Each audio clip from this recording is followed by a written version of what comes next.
plantations jeunes et en prenant toutes les précautions à la plantation. Dans un espace urbain, je ne suis pas arrivé à avoir du zéro traitement.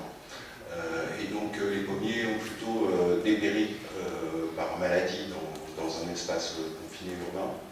En revanche, quand je cherchais dans les sans-entretien, j'avais quelques cartes possibles, notamment le figuier, qui lui, du coup, nous produit un arbre comestible, sans taille, sans traitement, ce que j'ai trouvé plutôt intéressant. C'est tout. Et non, une petite adjonction, c'est que personnellement, ma recherche là-dessus, elle est justement dans des végétaux qui sont absolument sans traitement, qui de plus peuvent avoir un aspect décoratif indéniable.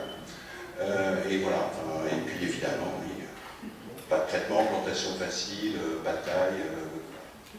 Et voilà, il y en a quelques-uns, mais c'est pas si simple si on rajoute les contraintes de l'urbanité. Donc ça dépend, il y a des endroits où c'est un petit peu ouvert, il y a des endroits où c'est confiné, où on a des ensoleillements, des insolations, une augmentation des îlots de chaleur urbaine qui font qu'on n'a pas du tout les mêmes conditions qu'ailleurs et que ça rend les choses un peu hasardeuses, quoi. Voilà. Enfin, je vous remercie. Oui. Thierry.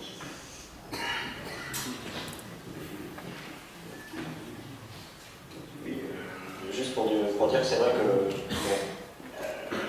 sais pas si c'est la bonne technique, mais en fait, nous on ne se préoccupe pas tellement du rendement d'un fruitier. Enfin, disons que l'idée c'est que s'il fait, si on a un citronnier, ou encore c'est sensible, mais n'importe quel fruitier, s'il fait 3 fruits, on est satisfait parce que les citadins qui passent à côté, ils vont voir que tiens, c'est le moment, ils sont mûrs à ce moment-là. Donc nous, c'est vraiment la dimension pédagogique qui va nous intéresser. Après, s'il n'y a pas de rendement, c'est secondaire dans notre démarche. Après, c'est vrai que, en plus, c'est plus facile pour nous.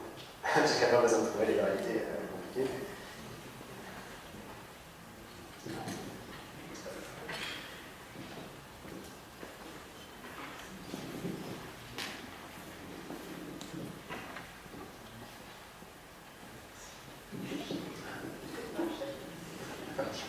Bonsoir, Christophe Darfeuille, Naturama. Oui, pour rebondir sur le côté terre nourricière un petit peu, il y a un exemple sur Lyon, au-dessus du quartier Saint-Rambert, quartier du Vergoin. Donc c'est tout un quartier qui est installé sur une ancienne propriété agricole et il reste des vestiges de cerisier.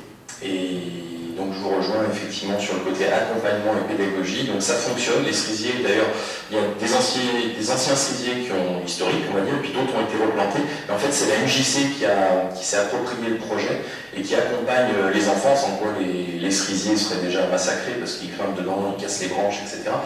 Dans l'ensemble, c'est pas trop mal, c'est-à-dire que les cerisiers sont à peu près respectés, mais il faut qu'il y ait un gardien, il faut qu'il y ait un garant de ces espaces, sinon ça a très vite fait dégénérer. Je reviens 2 petites secondes sur le côté alimentaire, tu l'as évoqué tout à l'heure par rapport aux moutons, puisque moi c'est un peu mon domaine de compétences. Donc moi je fais de l'éco-pâturage pour l'association Naturama. C'est vrai qu'on a eu une demande cette année, c'est la première fois que ça m'est arrivé. Jusqu'à présent je travaillais qu'avec des espèces en voie d'extinction, hein. C'est un peu notre spécialité, les espèces rares ou délaissées en tout cas. Et cette année on nous a donné pour la première fois des moutons avec une vraie destination pour la viande d'ailleurs. Donc circuit court de chez Court, c'est-à-dire à la fois une tonte écologique et en fin de saison, pas pour la totalité du troupeau, mais pour une partie en tout cas, une destination avec un débouché vers la viande. Donc c'est peut-être une piste pour l'avenir. J'ai eu un peu de mal au départ, puis bon, la demande a été tellement forte qu'on a accepté, et pour le reste, aujourd'hui on a 150 moutons répartis un peu partout autour de Lyon. On reste sur des espèces en voie d'extinction, d'ailleurs certaines viennent à l'origine du cimetière de l'Oyas, puisqu'on a commencé avec les Soets.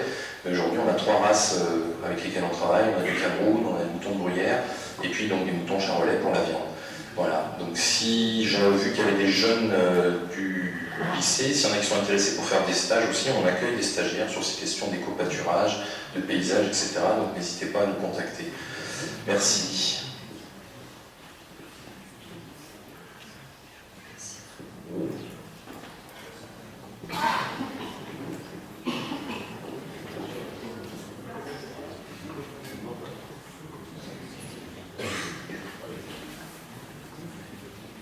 Pour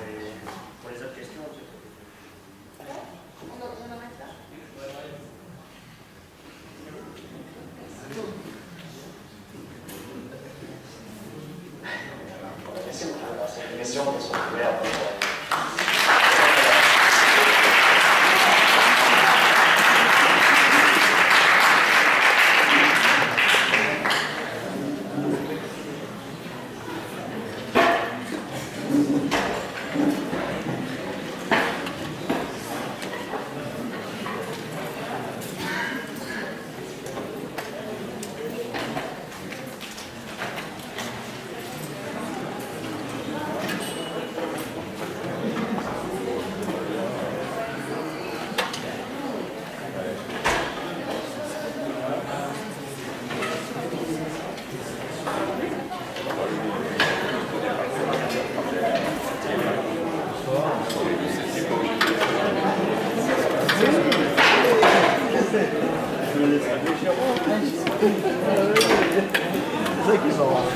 Non, c'était à la ville alors. Oui. Enfin, j'étais avec Denis Barberet. Je travaillais avec Jean. Ah oui, c'est ça. Mais on s'est vu il y a pas longtemps. Non, on s'est vu au mois de octobre. Oui, c'est pour ça. J'ai Voilà. dit d'accord. Je suis à la ville, hein, qui a la ville.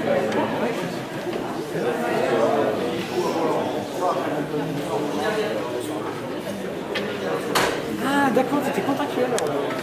Ah, ok, ça y est, je suis.